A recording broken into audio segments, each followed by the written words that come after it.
Mecca Medina সহ অন্যান্য আরব দেশগুলো ডক্টর জাকির নায়েকের গুণগান গাচ্ছে এবং বিভিন্ন ধরনের পুরস্কার দিয়েছেন। কিন্তু আমাদের দেশের কিছু হুজুররা বলেন ডক্টর জাকির নায়েক টাই পরে তাকে ইহুদিদের দালাল বলছে, এটা কি ঠিক? এই প্রশ্ন অনেক ওল্ড, এটা আপডেট প্রশ্ন না।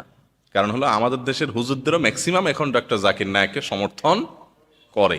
প্রথম প্রথম একটু অনেক আলেমোলামারা একটু শক্ত করে বলছেন, কিন্তু সম্প্রতি আমাদের দেশে আলেমোলামারাও ডক্টর জাকির নায়েকের প্রশংসা করছেন, কারণ তিনি অমুসলিমদের মধ্যে ইসলামের সৌন্দর্যগুলোকে চমৎকারভাবে তুলে ধরছেন। বাকি তিনি মানুষ, তিনি কোনো ফেরেশতা না। আমাদের যেরকম ভুল হইতে পারে তারও এরকম ভুল হইতে পারে।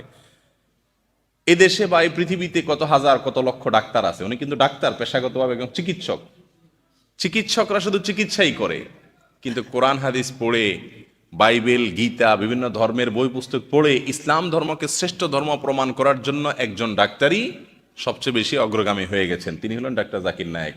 একটা ভালো কাজে আগায় গেছে, তাকে বাহবা দেওয়া উচিত নাকি আরো পিছিয়ে টেনে দেওয়া উচিত? একটা ভালো কাজ করলে তাকে আরো বাহবা দেওয়া উচিত না?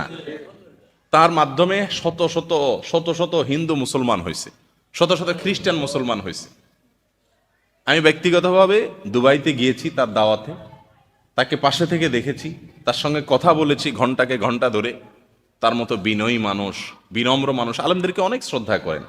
বাকি ওই যে বললাম, মানুষ কেউ, আমরা ভুলের ঊর্ধ্বে। শুরুর দিকে তিনি কিছু কিছু ভুল, কিছু কিছু কথার মধ্যে ওনার ভুল হতো, যেগুলো পরবর্তীতে তিনি সংশোধন করছেন, ওলামাদের পরামর্শ নিয়েছেন। এই জন্য সমালোচনা তো করাই যেতে পারে, কিন্তু সমালোচনা করতে করতে আমরা অনেকে ইয়াহুদিদের দালাল বানাই দিই। এটা যে কত জঘন্য অপরাধ!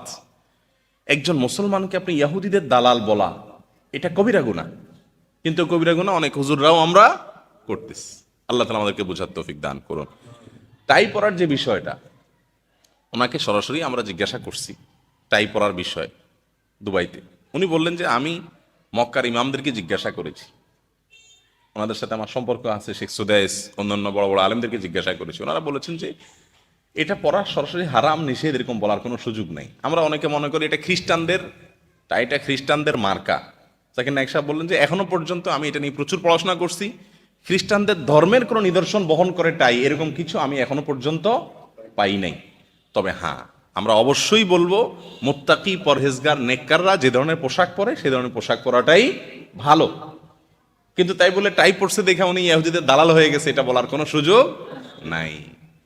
যে ইহুদিদের দালালি করবে মুসলমান হইয়া, সে তো আরো বেশি বেশি ইসলামী লেবাস পড়বে, কারণ ও তো দালাল, ও তো ভান ধরবে। ঠিক না ঠিক? অতএব একজন মুসলমানকে ইহুদিদের দালাল বলা এটা জঘন্য অপরাধ। আমাদের কিছু হলে, আপনার সাথে আমার একটা মনের অমিল হলো, আমার সাথে আপনার কোনো বিষয় মতের অমিল হলো, আমার কোনো মাসালা আপনার ভালো লাগলো না, আপনি চট করে বলে দিলেন এ লোক অমুকের দালাল।